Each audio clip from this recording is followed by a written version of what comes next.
com as melhores energias, as melhores vibrações do amor divino, que não se encontram só neste ambiente, não pense bem, mas em todo o universo, em todo local, como bem disse Jesus, onde tiver duas ou mais pessoas reunidas. E, logicamente, eu sempre observo e gosto de dizer a afirmativa do Mestre Jesus. Muito será pedido a quem muito for dado.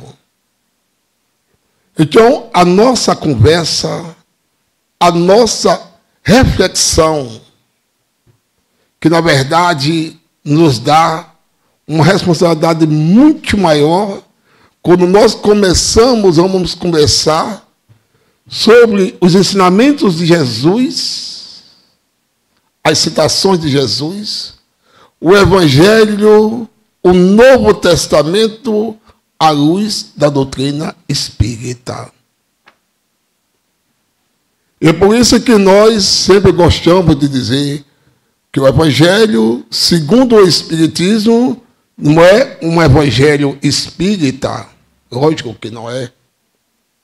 É o Novo Testamento analisado à luz, dentro dos princípios doutrinários, dentro do aspecto filosófico e até mesmo científico, para consequências religiosas, para o lado moral.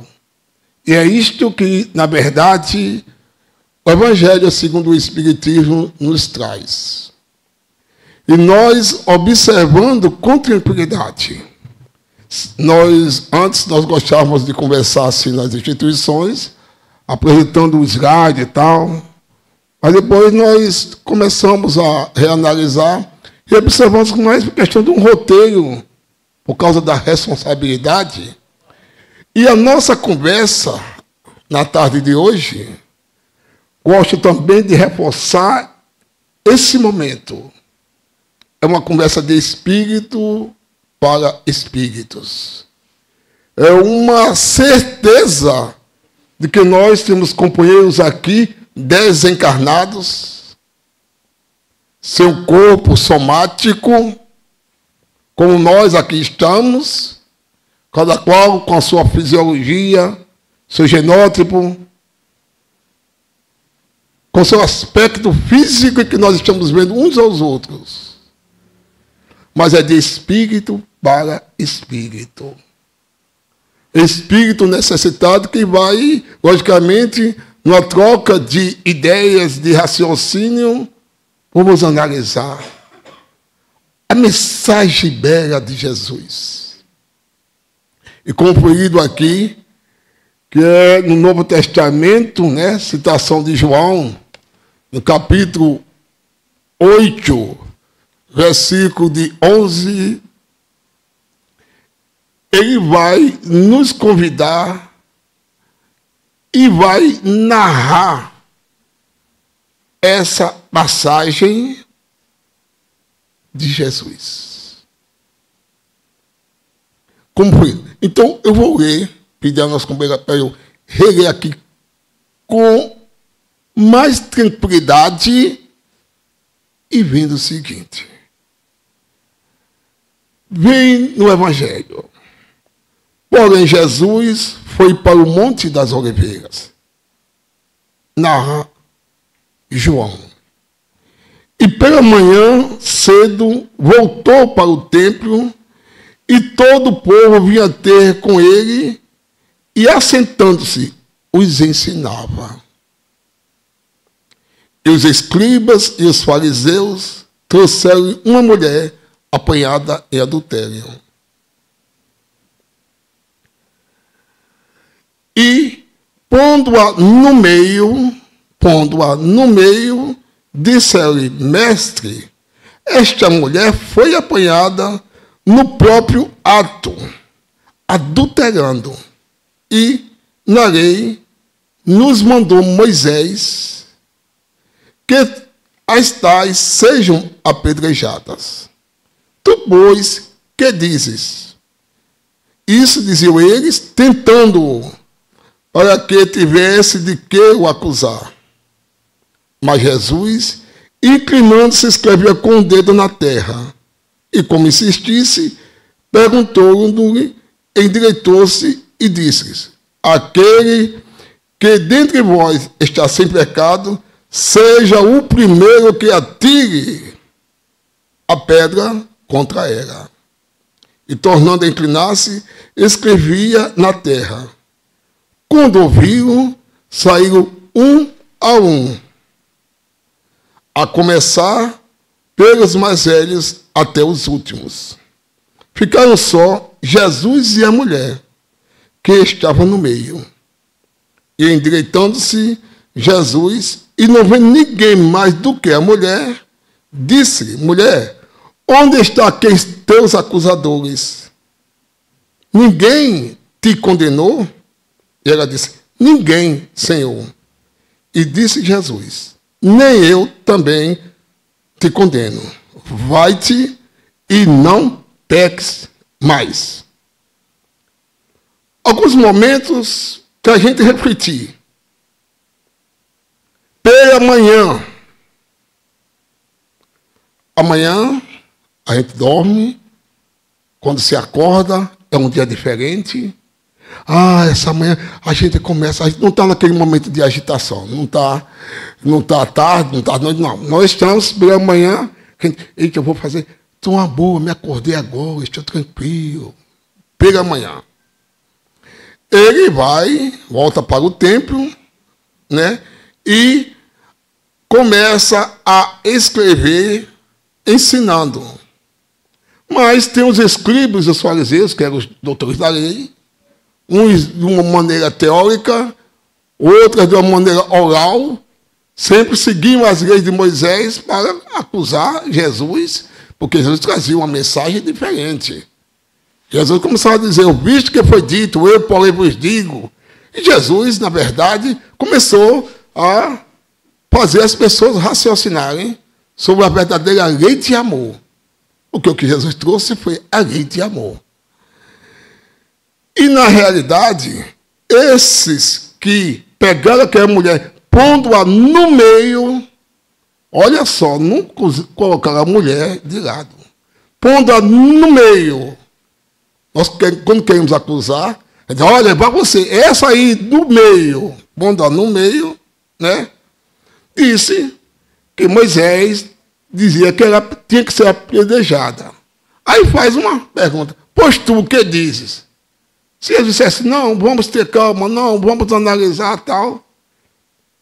Jesus, lógico, continua a escrever e diz: dentre vós, aquele que estiver sem pecado, atire a primeira pedra. O grande psicólogo, o grande psiquiatra, o grande responsável de conhecer mesmo a profundidade das nossas necessidades. Toca. Dirige-se a nós outros. A nós outros. A nós. Aquele que tiver pecado dentre vós, atire a primeira pedra. Aí eu estou ali naquele meio. A minha consciência toca. Aí eu fico assustado. Estava conversando até com o nosso mulher, já sou idoso. Tenho passado tantos anos de existência, de experiência, e aquele que tiver sem pecado, atire a primeira pedra. Aí quando diz isso, aí eu observo assim, faço uma viagem mental de consciência, abaixo a cabeça, reconheço as minhas limitações, o meu dia a dia, e saio até para os outros não notarem. Digo: gente, que choque psicológico, anímico em cima. Quem é você, Claudégio? Quem é você, Quem é você, Maria? Quem é você, Ana? Quem é você, Roberto? Para condenar esta mulher. Jesus conhecia. Nem sequer precisava olhar para cada um de nós. Aí, nós baixamos a cabeça e saímos. Kardec perguntou: onde se encontra a lei de Deus? Os Espíritos respondem. Responderam, está lá em um livro de Espíritos, na consciência do homem. Na consciência do homem. Então Jesus foi direto para cada um de nós. Na questão 625 do livro dos Espíritos, Kardec perguntou à espiritualidade superior: qual o tipo mais perfeito, qual o modelo que Deus colocou o homem para servir de guia e modelo? Os Espíritos respondem: Jesus. Em outra tradução de Herculano Pires é: vede Jesus. Então, na realidade, Jesus, o tipo mais perfeito, um modelo para todos nós seguirmos o nosso dia a dia. Quando Jesus coloca: eu sou o caminho, a verdade e a vida, porque ele o era e ele o é. Então, quando Jesus diz: atire a primeira pedra, há uma sentença relacionada à indulgência. De nós questionarmos a nós mesmos se nós devemos ser indulgentes, ou se nós somos indulgentes no nosso dia a dia, quer dentro da instituição religiosa, espírita, católica, protestante ou não, dentro do lar, nas nossas experiências do dia a dia, temos que responder: eu sou indulgente? Então, na realidade, quando Jesus faz uma assertiva e dá essa sentença de atire a primeira pedra, não quer dizer que Jesus, não vamos reprimir o mal. Não é que Jesus, não, o mal não deve ser reprimido. E o mal está de acordo com a nossa visão. Quem tem olho de ver, que veja. Nós condenamos a nossa maneira. Nossa limitação evolutiva, nosso estado evolutivo. Então a gente pode dizer, logicamente, que o mal é isso ou é aquilo. Então Jesus não quer dizer que o mal não fosse contido, não parasse, não. É tanto que em várias passagens evangélicas, Jesus foi firme. Não foi bruto, mas foi enérgico. Foi disciplinador. Sepulcros caiados.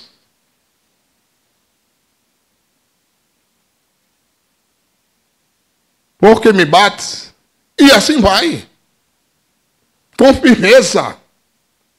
Porque, lógico que a gente vê a questão do mal, é a questão até de um dever, vamos dizer assim, nós entrarmos numa situação e reprimir, evitar que o mal aconteça. Agora, lógico, entre a gente ter um dever de reprimir o mal e a gente ter a maldade, a maledicência de desacreditar o outro, é diferente. É diferente.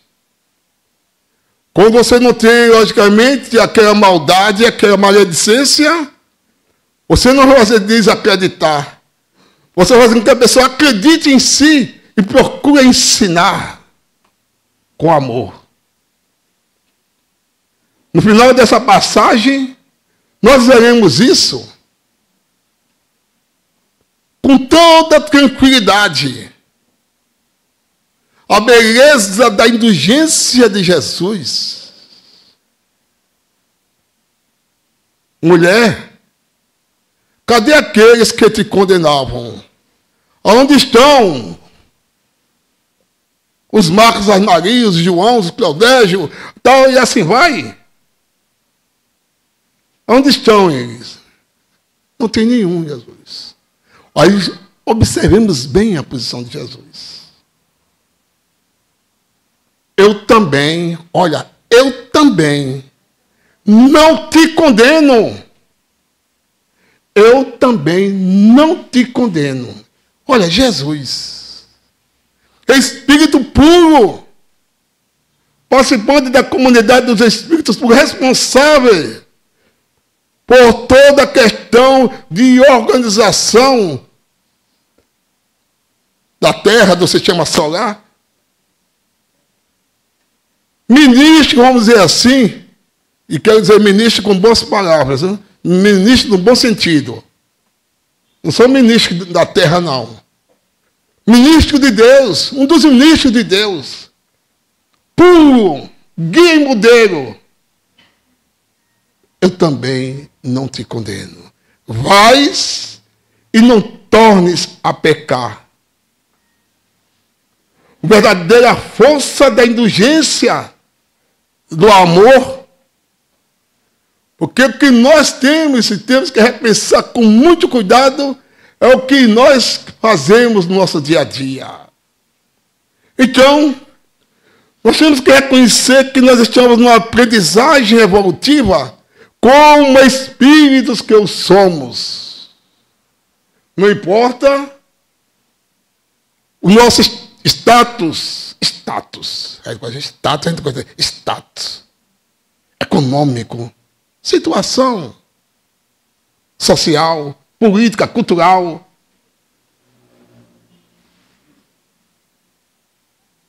O nosso fenótipo.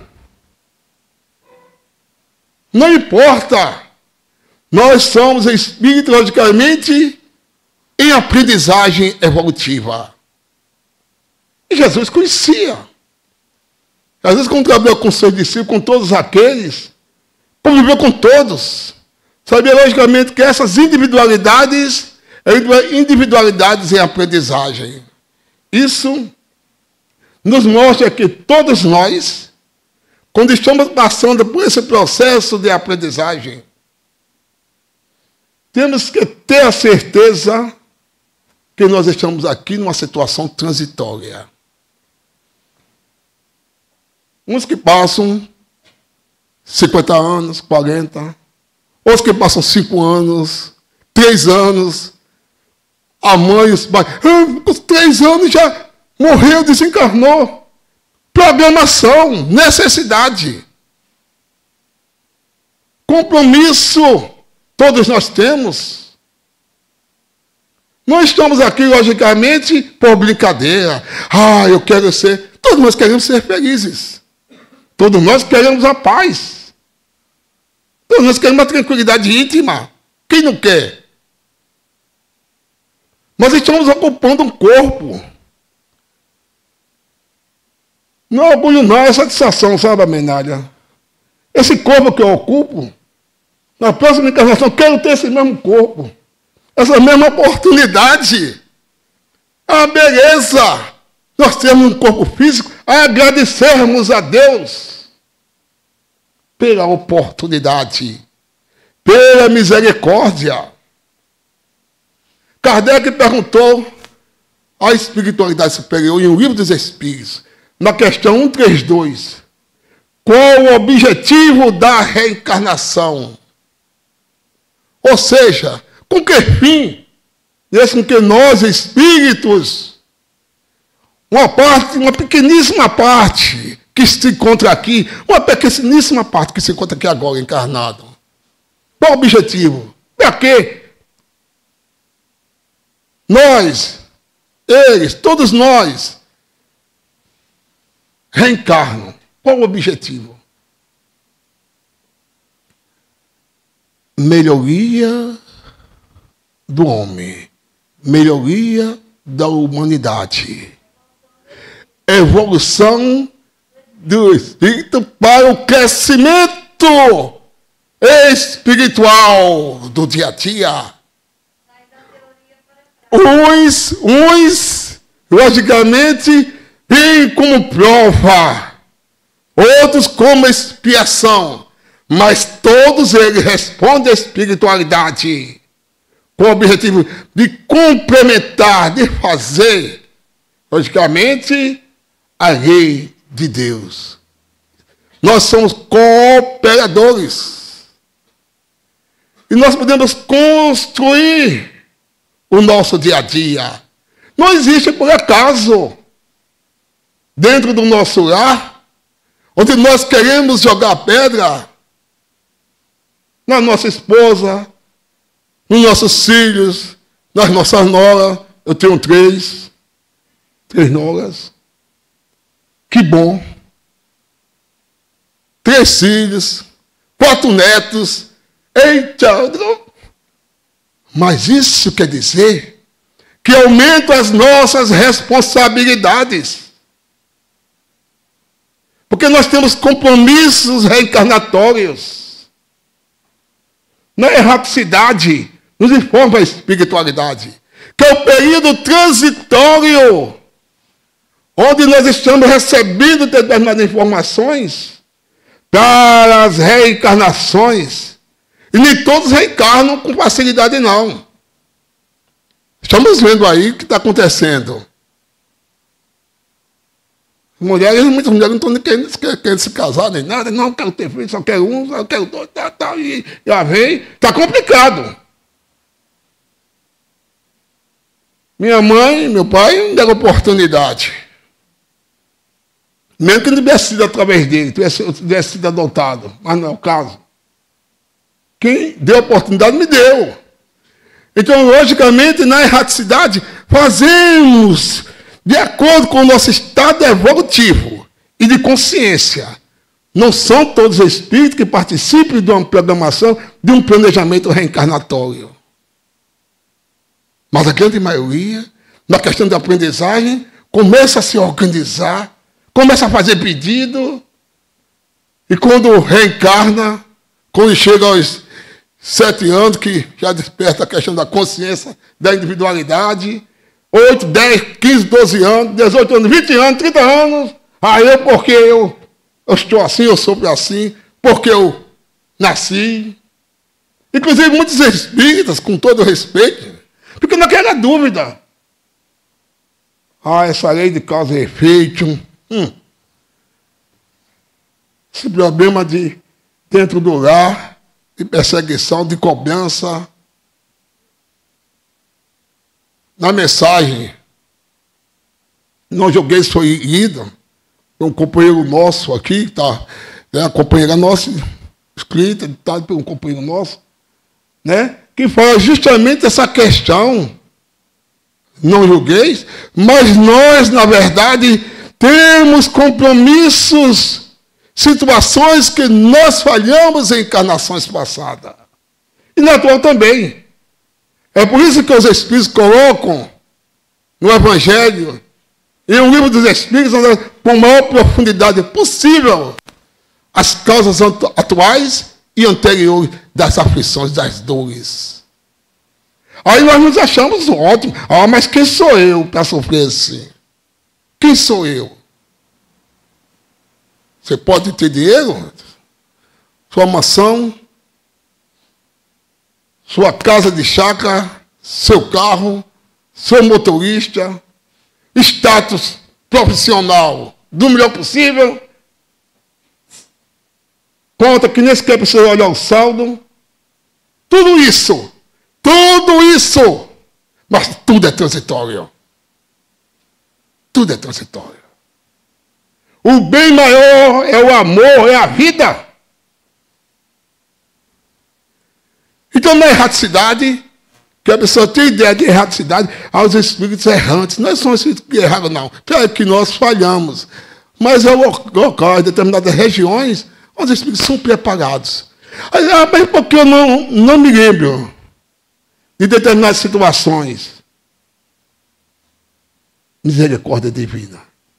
Porque se eu me lembrasse que aqueles filhos meus, netos, nora, minha esposa, algumas situações que ela tivesse feito comigo, ou eu com algum deles, eles não querem nem chegar perto de mim, nem eu quero chegar perto deles. Então vem o apagar da memória, da lei divina. Ah, mas eu não me lembro. Peça a Deus para não se lembrar. Oh, desculpa. Peça a Deus para não se lembrar. Nós sabemos de situação seríssima mesmo. Vou contar assim para você ter uma ideia. Colega nosso, da área médica em Maceió, na época de Juventude Espírita, que nós participamos, psiquiatra, já esteve aqui, já trabalhou aqui, muito amigo nosso tal. Uma colega nossa que também da época era estudante, né? Que ele começou, está se formando tal, na medicina, é psiquiatra. Sei que ele fez um trabalho com uma amiga nossa, que também fazia medicina, embora 2 anos menos do que ele. Era espírita, fez um trabalho de regressão de memória, que era terapia. E foi um trabalho assim seríssimo mesmo, que ela soube, viu, conseguiu descobrir que a mãe dela, no maior sacrifício da vida para ela fazer o curso, se desdobrava a mãe. Sem condições econômicas, se desdobrava. O amor intenso pela mãe. Fez regressão de memória, essa jovem, eu a conheço bem a irmã dela. A mãe dela já desencarnou, já retornou ao mundo espiritual.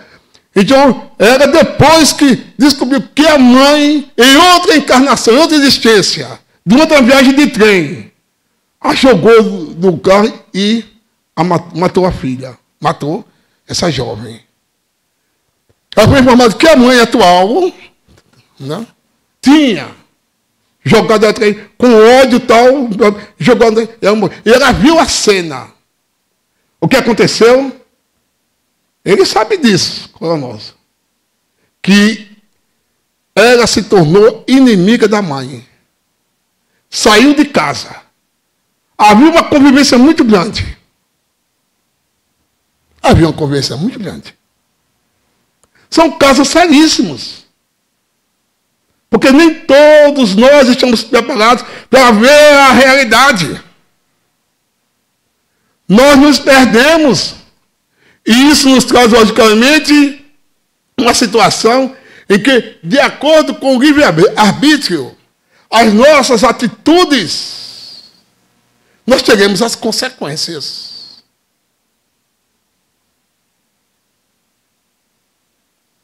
Olha a beleza que Jesus disse à mulher samaritana. Ninguém te condenou. Primeiro ele. Não, ninguém te condenou. Eu também não te condeno. É como se nós disséssemos assim, quem sou eu? A gente reconhecer essas nossas limitações. Eu também não te condeno. É como Jesus dissesse, não, quem sou eu para te condenar? Jesus!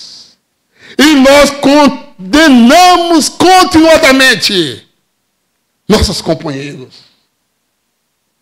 Quer sejam trabalhadores do dia a dia, colegas do trabalho, da vizinhança, da família, mas nós condenamos e não queremos aproximação. Eu também não te condeno. Aí Jesus diz, vai, e não peques mais. Pecar é errar o alvo. Alguém pecou, errou o alvo. Está no grego, no latim? Não. O significado de pecar, errar o alvo. Vai e não peques mais. Então, Jesus, naquele momento, respeitou o livre-arbítrio daquela mulher que nós não respeitamos. Nossos companheiros, não nossas companheiras. Porque, de qualquer forma, as consequências serão minhas. Então, nós temos responsabilidade sobre a questão do pensar e do agir. É um resultado lógico, racional. Não existe meio termos.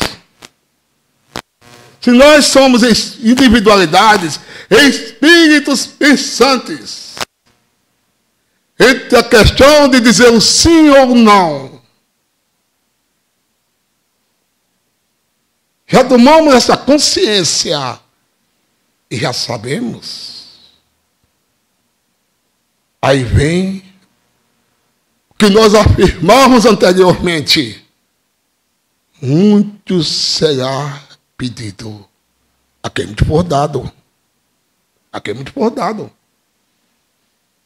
E a questão da cultura, do conhecimento, da intelectualidade, nos leva à responsabilidade entre buscar o bem ou o mal. Entre atitudes que realmente consigam a nossa transformação, contribuindo com o próximo, ou não.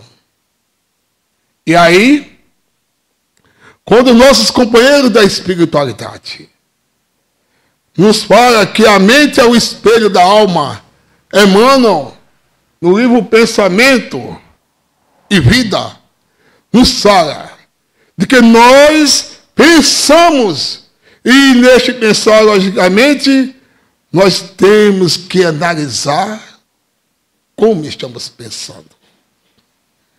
Então, se ele diz que a mente existe, ou funciona como um escritório, que existe, lógico, 4 departamentos. Ele não vai citar mais, porque realmente aí nós íamos até nos perder no estudo. Porque os amigos espirituais, essas obras aí de Emmanuel, André Luiz, tal, eles só trazem, a Menária, toquezinhos.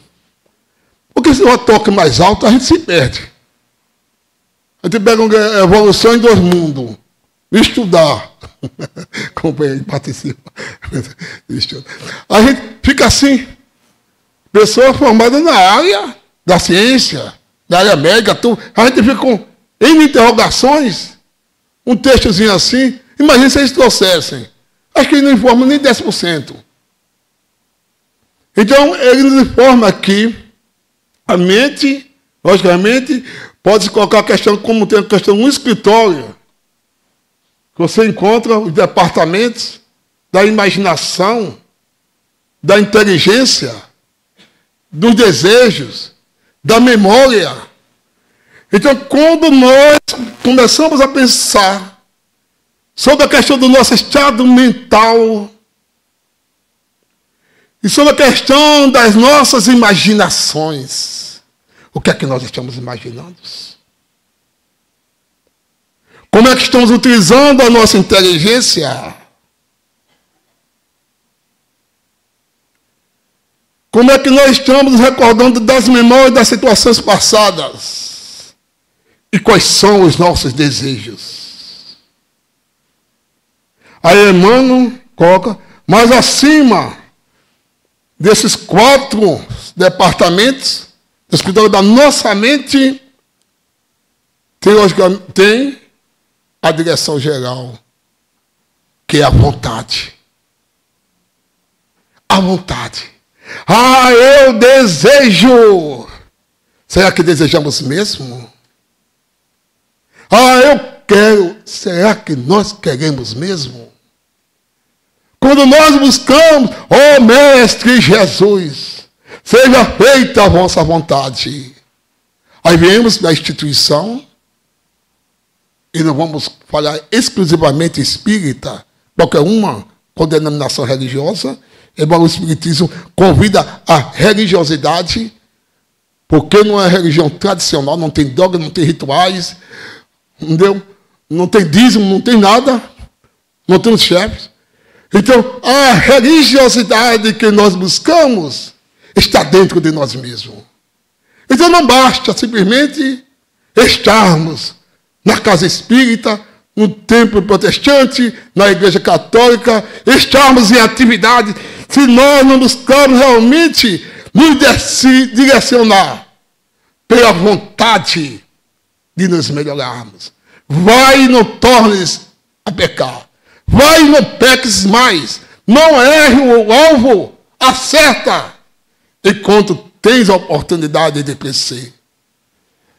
E quando nós falamos sobre Jesus, que vamos que Jesus é a nossa salvação. O que é a salvação que podemos encontrar quando estamos dentro de um rio, nos afogando, tá? Aí alguém joga a tábua aí, olha, tá, pega aqui, se movimente. Aí nós pegamos aquela tábua, agarramos, um surf grande, nos debatemos, eita, chegamos na terra, quer seja até dentro do mar, onde for, na praia, essa tábua foi a minha salvação. Então que a tábua está ali, para que nós possamos nos agarrar, nos esforçarmos para conseguir a nossa salvação. E como um roteiro de vida que Jesus sempre fez para todos nós e faz, através dos seus mensageiros de amor, a ideia, logicamente, de nós avançarmos depende de cada um de nós. Eu não vos deixarei a sós. E nessa caminhada, quando nós queremos a salvação, que é o estado de tranquilidade, de paz íntima da nossa consciência, vai depender de nós mesmos. Mas eu já estou com 40, com 50, com 60, com 70. E o que é que eu digo? Já estou nisso. Até na faixa de 70. E eu digo, meu Deus. Eu olho muitas vezes no espelho do banheiro e digo, puxa vida. Aí muitas vezes vai. Aí pergunto, meu amigo, o que é? O que é? Fica até envergonhado, sabe? O que é que está querendo, desejando de mim? Eu perguntando, mas ele podia dizer assim, está perguntando o que você não já sabe? Levanta-te e anda. Buscai e achareis, batei e se movimentai. Porque a espiritualidade, Deus se faz presente.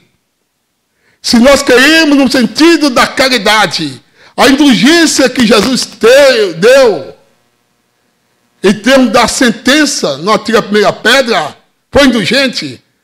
Aí tem a benevolência, o perdão das ofensas. Esta é a caridade que nós devemos ter. Porque os amigos espirituais, nosso anjo guardião, nossos espíritos amigos, que nos ajudam quando formos tomar um passe, por exemplo, e vão trabalhar. E ao mesmo tempo vão intuir. Quando eu sair daqui, o que é que vai fazer? O que fazes? O que queres tu? O que desejas? Eles perguntam. E é preciso então que a nossa consciência ouça isso.